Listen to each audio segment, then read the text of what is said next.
Major funding for KPBS Evening Edition has been made possible in part by Bill Howe Family of Companies, providing San Diego with plumbing, heating, and air restoration, flood and remodeling services for over 40 years. Call 1-800-BILL-HOWE or visit billhowe.com.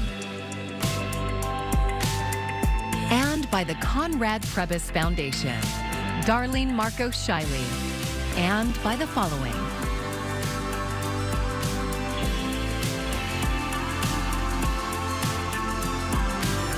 And by viewers like you. Thank you.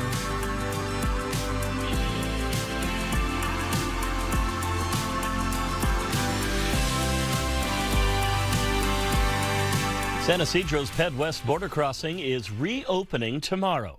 Thanks for joining us. I'm John Carroll in for Maya Trabulsi. Customs and Border Protection closed the busy pedestrian crossing in December. KPBS reporter Gustavo Solis says San Diego's business community is happy border traffic will now resume. It's excellent news, obviously, to start on the right track this year. Kenya Samarripa is Vice President of International Business Affairs at the San Diego Regional Chamber of Commerce. Part of her job is to help businesses navigate the U.S.-Mexico border. So she is extremely aware of the impact of long border wait times and temporary closures. They cost businesses billions of dollars every year. As much as we want to say that our strategic location is key to our global competitiveness, that whole speech relies on efficient border infrastructure. Being close to Tijuana and its massive manufacturing sector gives San Diego a major economic advantage. But that advantage is squandered when long border wait times turn a 20-minute car ride into a 4-hour commute. We remain working to get where we want to be, which is all process operating at full potential, lanes fully staffed, so that we may leverage our border infrastructure's full potential. Samarripa says this impacts everything from trucks delivering goods to employees trying to get to work on time. San Ysidro's Ped West border crossing was just one of 4 that Customs and Border Protection closed in December. 2 others were in Arizona and 1 was in Texas. The agency says these closures were necessary to deal with an influx of illegal migration. In a statement, CBP says it will continue to prioritize border security. Ped West will reopen at 6 a.m. tomorrow, but only for limited hours. People will be allowed to cross north into San Diego between 6 a.m. and 2 p.m.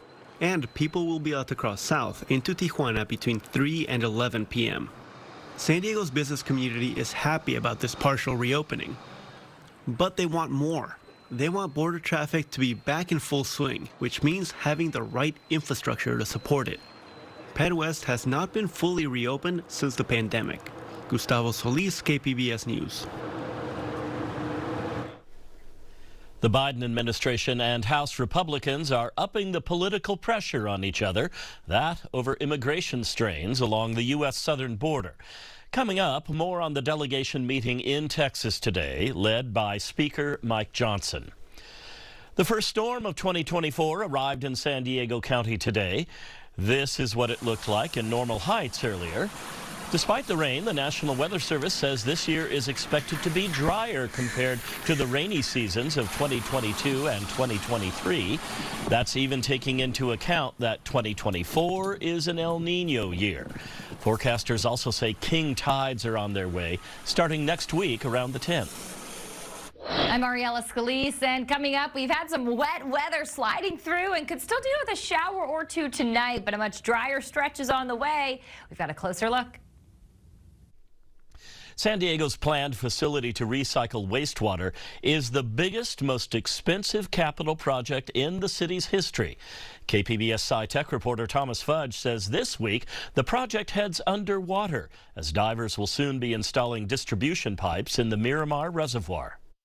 The pipeline you see floating in the water is one end of an 8-mile conduit that will connect the city's wastewater recycling plant to Miramar Reservoir in North San Diego. Later this week, this part of the pipeline will be under 100 feet of water. We are getting ready to install an approximately 1-mile branch pipeline that will be built above water and will be sunk in place to allow us distribute the purified water evenly within the Miramar Reservoir. Though the pipeline is being built above ground, Elif Chetin says the work on it will continue once it's underwater. We have divers. In any given time, there will be 5 divers. Majority of them will be handling the coupling and installing process, and there will be a diver that is doing the inspections for quality control. The cost of Phase 1 of San Diego's pure water treatment project is about $1.5 billion. Phase 1 will be complete later this decade, and it'll produce 30 million additional gallons a day for the city. Richard Fernandez is a construction engineer who oversees the pipeline project. He says California regulations require recycled wastewater to go through a process called indirect potable reuse. That means treating the wastewater, then storing it in a reservoir and treating it again before it flows through your tap. So rather than doing a direct potable reuse, we're doing indirect potable reuse, which is just an added step for safety. In case something does go wrong at any one of those steps, there is some discontinuity between them so that you can address that, safely and be a little bit more conservative with the approach. The city of San Diego isn't the only place in the county that's recycling wastewater. In 2022, 4 East County water agencies broke ground on a water purification plant. It'll produce about a third of those agencies' daily water supply. Oceanside has already begun supplying residents with purified recycled water, 3 million gallons a day. San Diego's recycling plant will be by far the biggest and the most productive locally.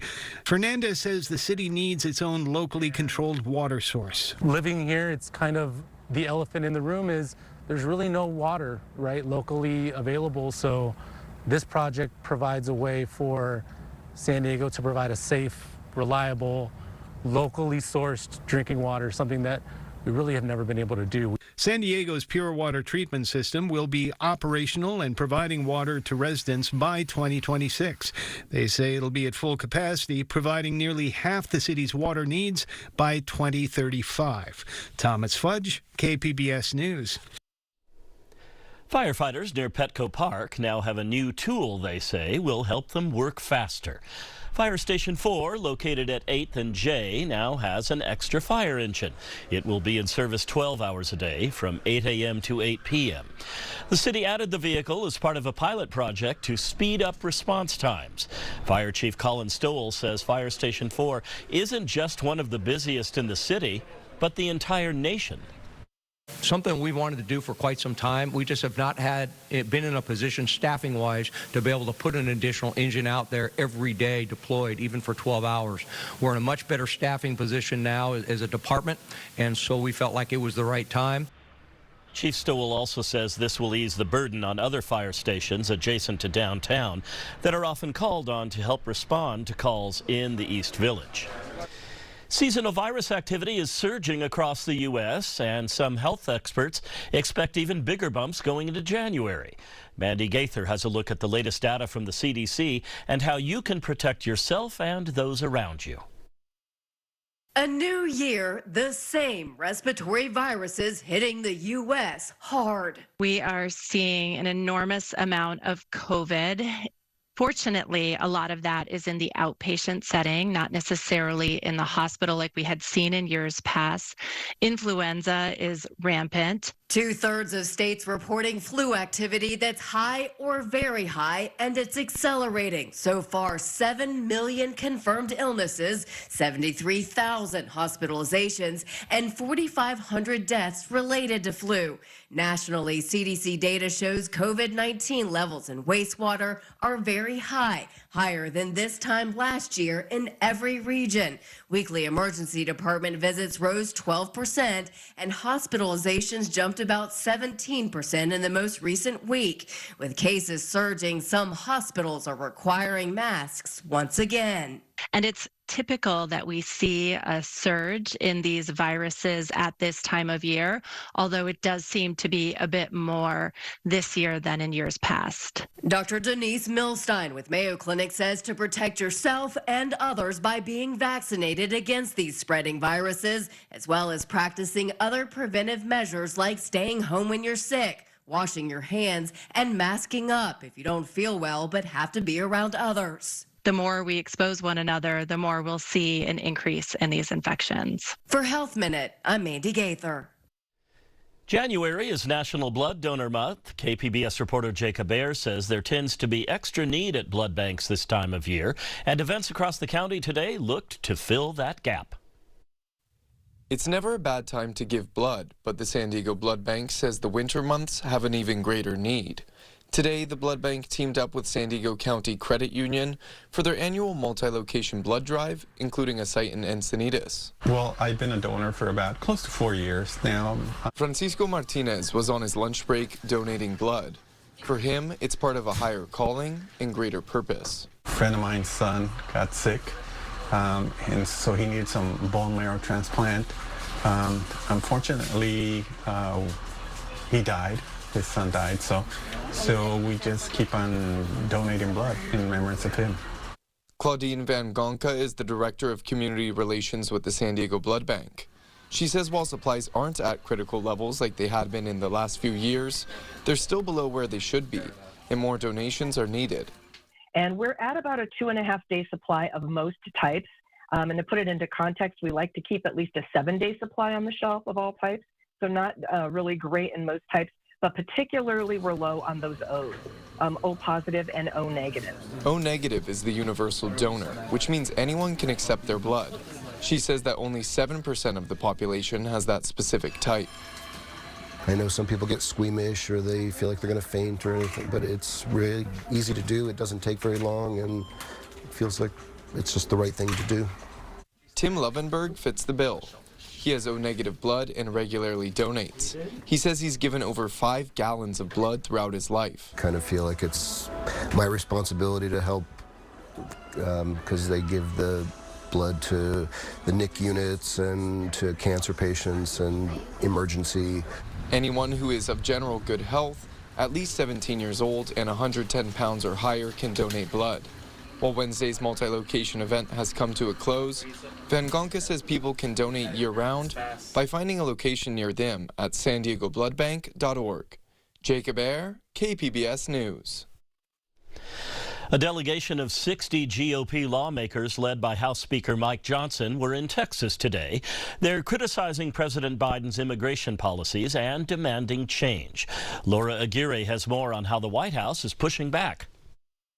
The Speaker of the House speaking out from the southern border Wednesday. He and a delegation of over 60 GOP lawmakers traveled to Eagle Pass, Texas, a major crossing point for migrants hoping for entry into the U.S. In a statement Wednesday, the White House says that Republicans' consistent refusal to vote for the president's border funding year after year is hamstringing border security.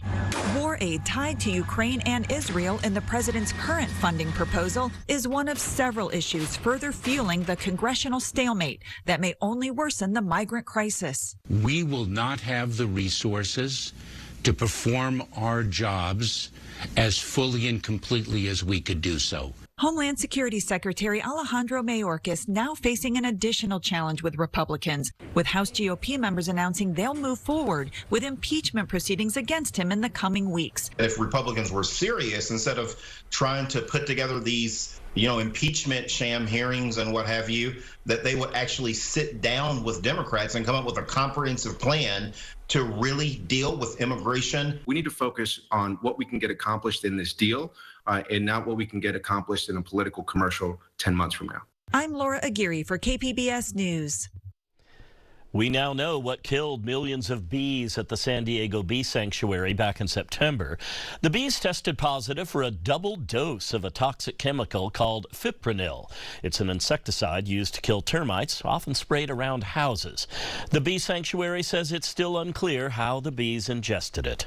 So we suspect malice, to be honest, because all nearby orchards had no reported use of fipronil, and then the nearby apiaries also didn't have any poisoning either. It seemed like it was just directed towards us. We can't say that for sure, but just to be safe, we're definitely pulling out of that area. The Bee Sanctuary was forced to shut down their Valley Center location because of the incident. They created a GoFundMe page. You can see it on your screen, gofundme.com/F/honeybee poison recovery. It's a new year, but Americans' reliance on credit cards and their high balances have carried over into 2024. Here's Karen Kafa on where those with financial resolutions can pare down debt and what it means for the economy. For millions of Americans, lingering credit card debt follow their finances into the new year. Even if it just happened over the holidays or it happened over the last couple of years, you need to get rid of that debt. Americans' collective credit card balances soared to a new high of more than $1 trillion in 2023, according to the Federal Reserve Bank of New York. Meanwhile, the average interest rates for credit cards spiked at more than 22% in 2023, amid the Federal Reserve's interest rate hikes to curb inflation. And while debt can feel isolating, households with credit card debt aren't an exception right now, according to consumer finance analyst Beverly Harzog, despite more promising economic numbers. When inflation slows down, that just means that the rate of prices slows down as it's going up. It's still going up.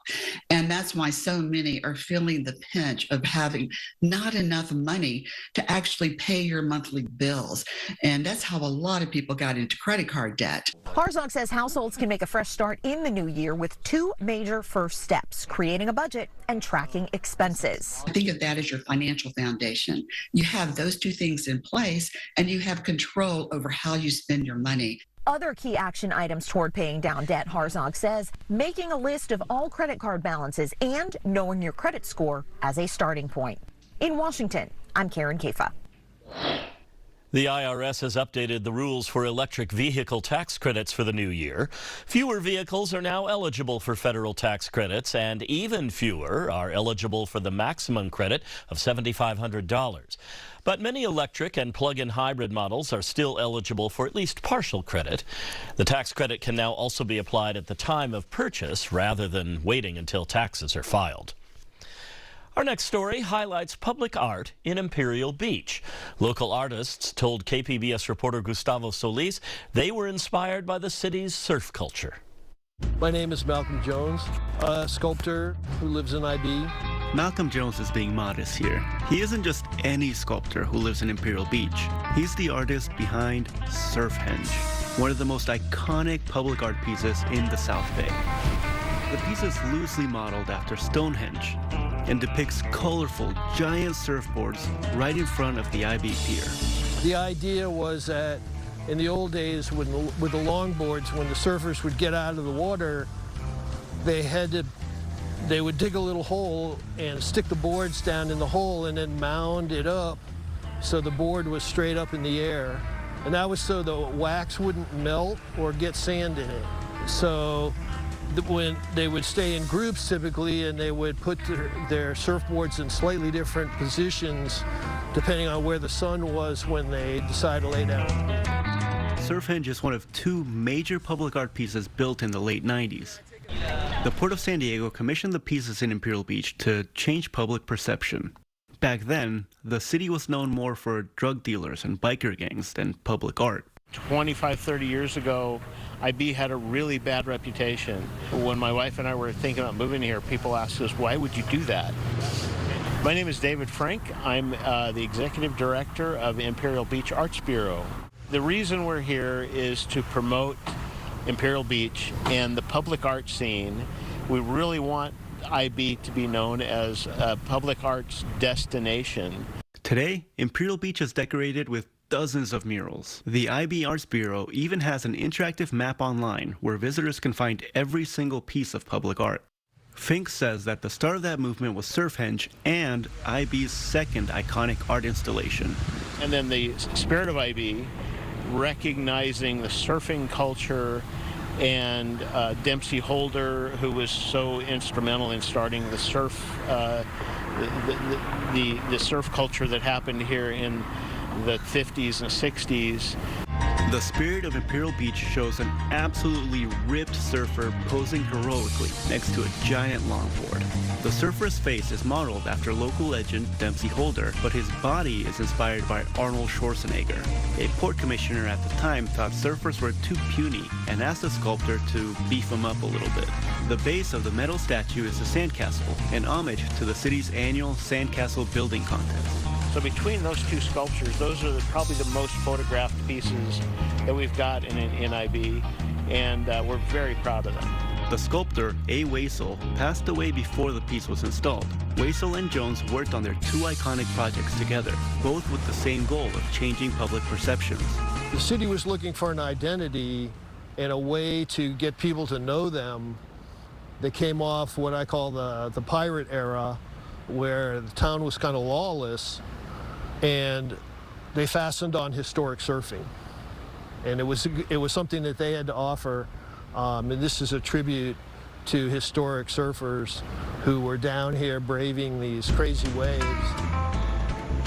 Dempsey Holder was a local lifeguard who put Imperial Beach on the map. He encouraged other surfers to ride the massive waves at the mouth of the Tijuana River. Pro surfers would use those waves to train for big wave contests out in Hawaii. They were riding waves as tall as 20, 25 feet with these wooden boards that weighed like 90 pounds. They didn't have any wetsuits. The good waves were in the wintertime, and they were famous around here. Unfortunately, today cross-border sewage keeps most surfers away from that once famous break. But there are still a few dedicated surfers who paddle out during the big winter swells. And even though cross-border sewage continues to close the Imperial Beach coastline, the two public art pieces remain a source of inspiration. Gustavo Solis, KPBS News.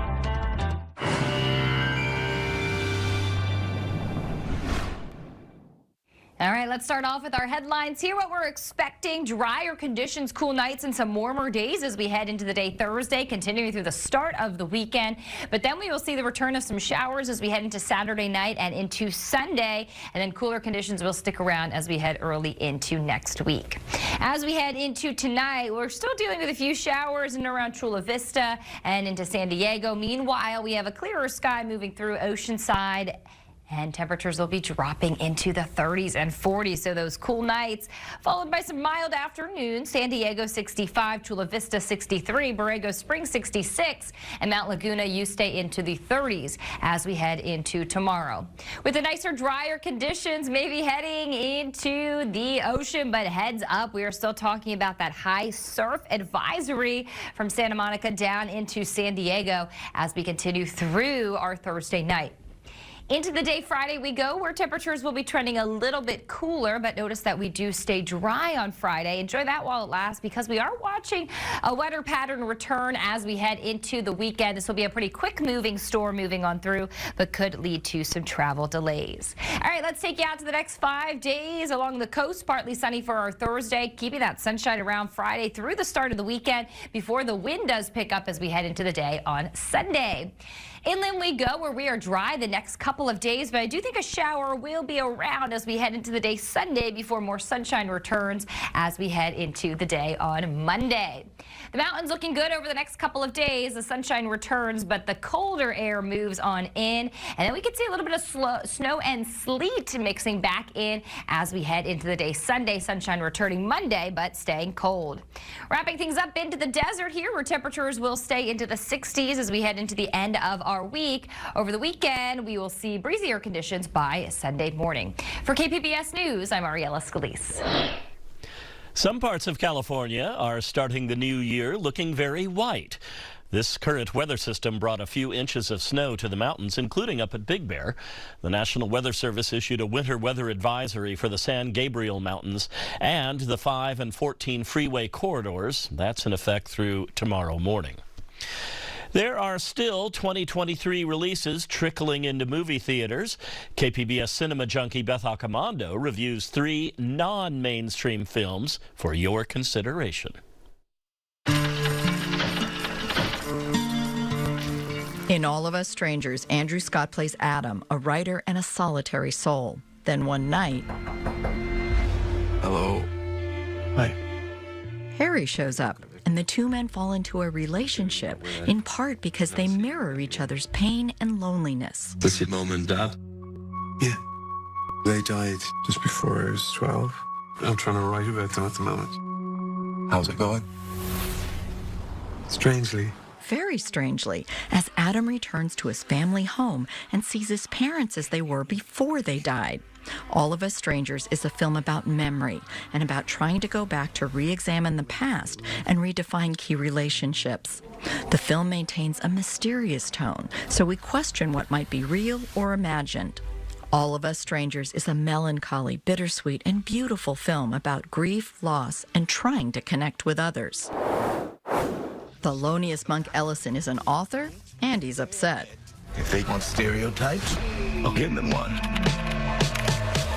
What is this? Deadbeat dads, rappers, crack, and black, right? Nobody's gonna publish this. They just want to rub their noses in it. We love it. What? American Fiction juggles an angry satire on the literary establishment with a family drama. It succeeds impressively with the latter, but comes up short on the satire. The film goes for predictable, low-hanging fruit rather than insightful and savage satire. There's some sharp writing, and Jeffrey Wright, as always, is flawless. The film does enough well to make me frustrated that the end result was not better. From the moment I saw Leningrad Cowboys Go America, I fell in love with Finnish filmmaker Aki Kaurismäki. His style is determinedly deadpan in a way that may turn some people off. But if you're willing to step into his world on his terms, you'll discover an endearing weirdness and a gallery of delightful characters, as well as a sharp, insightful eye critiquing the modern world. Fallen Leaves is Kaurismäki's loopy take on rom-coms as a pair of Helsinki residents cross paths. But fate, or perhaps sitcom cruelty, keeps throwing obstacles in their way. Fallen Leaves is unique in every sense, and I hope I can convince some viewers to kick off 2024 by trying something new. Beth Accomando, KPBS News. That's it for us. Thanks for joining us. I'm John Carroll. Have a great evening. Major funding for KPBS Evening Edition has been made possible in part by Bill Howe Family of Companies, providing San Diego with plumbing, heating, and air restoration, flood and remodeling services for over 40 years. Call 1-800-BILL-HOWE or visit BillHowe.com. And by the Conrad Prebys Foundation, Darlene Marcos Shiley, and by the following.